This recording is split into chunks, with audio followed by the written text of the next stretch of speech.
There's the ventilation shaft. We must split up here.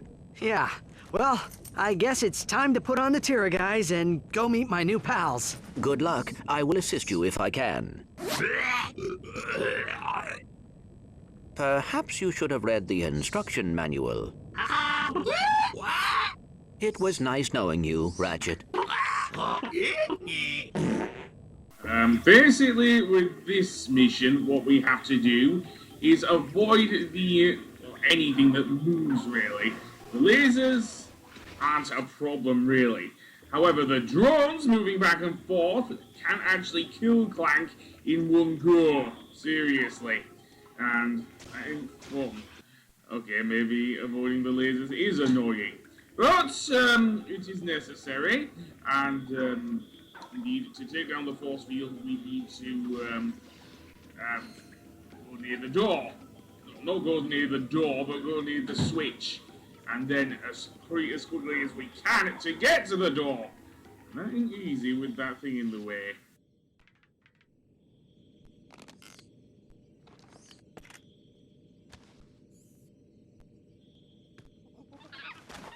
No monkeying around.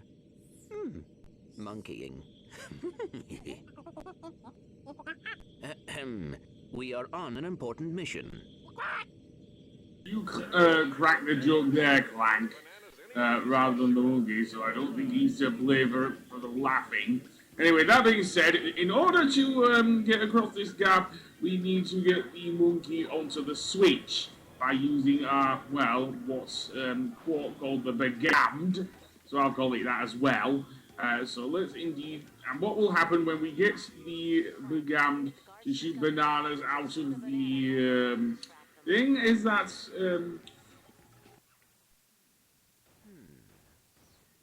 Ratchet, I need you to extend the bridge at junction G5. Well, I'll go over that a little later. Firstly, let's speak to this Tyrrhanoid here. Now, basically, in order to speak to other Tyrrhanoids, we have to wave at them with the triangle button and then talk to them. Think of this as like a rhythm action game with various things. But yeah, if you press the wrong button or whatever, or if you're out of sync, then some of the responses are rather silly, if you ask me. Seriously. And yeah, if you follow the right thing, then you should be able to get past them. But yeah, some of the responses, if you get it wrong, are pretty much insane. And what happens if you take off the Tyrrha Guise? Well, the Tyrrhanoids actually Pikachu your ass. Seriously. So, instead, let's keep the Tyrrha Guise on the whole of this segment, I think, because otherwise I think Ratchet will suffer the consequences quite egregiously. So, indeed, yeah, what you see is what you get, a rhythm action game with very little dancing. Seriously. That looks suspicious. And also, another thing that comes out of this, Ratchet speaking in Tyrrhanese, is apparently the Tyrrhanoids aren't that smart, because Ratchet just gave the game away there, seriously. And if they were any smarter, they would have hauled him up on that whole Lombax comment, seriously. Well, that being said, yeah, a quarter. I thought the currency in both the Solana and, dare I say, Bogon galaxies was bolts. Seriously, we don't have American currency. But that being said, what we want to do here is get the monkey to jump on the switch once again, then make it to the other end here with Clank. As I say, the begammed is a pretty good weapon. The monkey always responds to any bananas that come out. So yeah. And now we get the return of the Gadgetbots. And like with Ratchet and Clank 2, if they are destroyed, they will come back to you. You don't have to come all the way back to deal with that annoying thing like in the first Ratchet and Clank game. So I'm glad they kept that from Ratchet and Clank 2. The commands are mostly the same as with Ratchet and Clank 1 and 2 as well. So yay for familiarity. And indeed, let's get up here before well, my arse is kicked, and have the Gadgetbots destroy the fan there. And then there's this.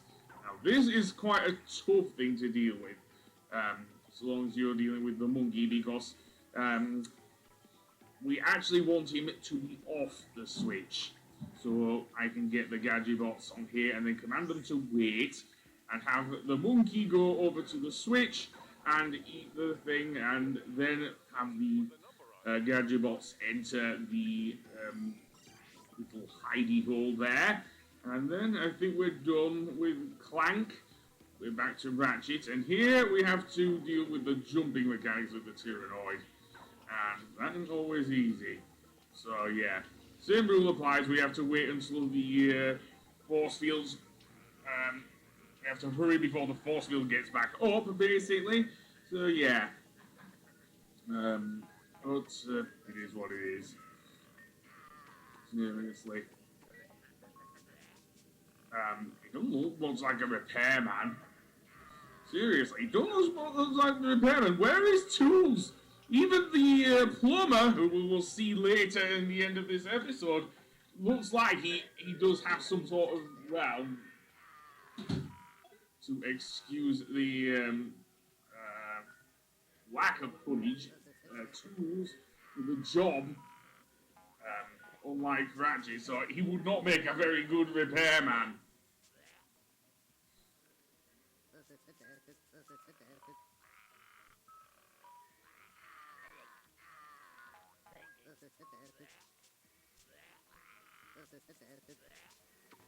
And that being said, yeah, some of the silliness with the Tyrrhanoid language is insane.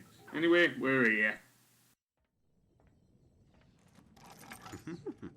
Well, what took you so long? Clank, what are you doing here? You're supposed to meet me on the surface. I thought I would help. Well, you can give me a hand searching Dr. Nefarious' office. Well, let's see it. Oh, look at this. The complete Secret Agent Clank Holovid collection. This guy's your biggest fan. That is rather disturbing. I have downloaded an encrypted star map. Perhaps Al can decode it. Great. Let's get back to the Phoenix.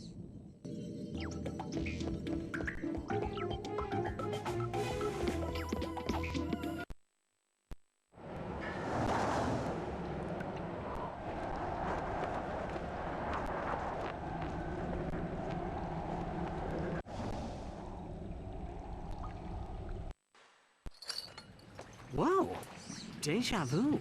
Ow! Oh, it's you two again. Right on schedule. This here's one of the nastiest, smelliest sewers in the galaxy. Most guys wouldn't set foot in a place like this, but me?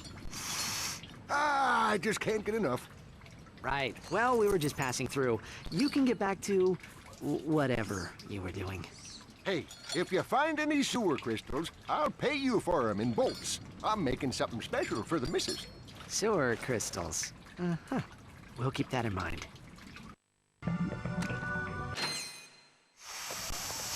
Ah, fresh from the bowels of a king amoeboid.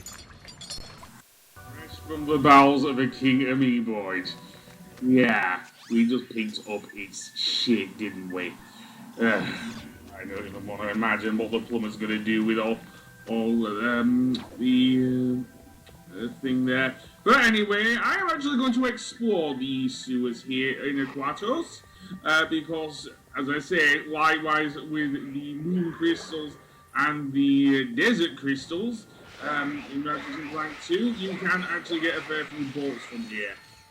However, getting the bolts in Ratchet and Clank 3 is hard compared to, well, both Ratchet and Clank 1 and 2 because of the multiplier, the jackpot multiplier.